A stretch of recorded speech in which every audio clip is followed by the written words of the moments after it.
लिखा अगर विश्वासी हाथ रखेगा तो इसका मतलब अनॉइंटिंग ट्रांसफर होगी और वो अनॉइंटिंग सब कुछ रिकवर करके लेके आएगी। क्योंकि अनॉइंटिंग वो मटेरियल है, वो रॉ मटेरियल है जो आपकी सब चीजों को पैदा करेगा।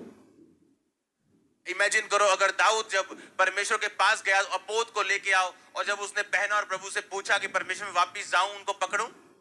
इमेजिन करो अगर दाऊद को गंदी आदतें होती और वो सीक्रेट पापों में होता, क्या वो खुदा के सामने जाके उसके पास इतना हियाव होता कि प्रभु, क्योंकि बाइबल कहती है जब तुम्हारा दिल तुम्हें दोषी पाता है, तुम जानते हो जो कुछ तुम खुदा से मांगोगे तुम्हें नहीं मिलेगा।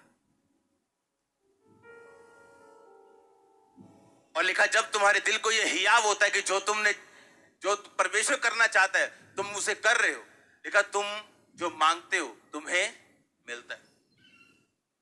इमेजिन करो अगर दाऊद के लाइफ में सीक्रेट सिंस होते, क्या उसके पास ये हियाव होता कि वो प्रभु के सामने जाके ये बोलता क्या मैं उनका पीछा करूं? नहीं। सुनो, अगर हम WWE देखें, हाँ, तो वहां 7 फुट का एक ही नौजवान है क्या? हाँ, अपने ग्रेट खली गया उधर और पहले कोई नहीं था? थे ना, अलग अलग टाइम पे आते रहते ना लोग।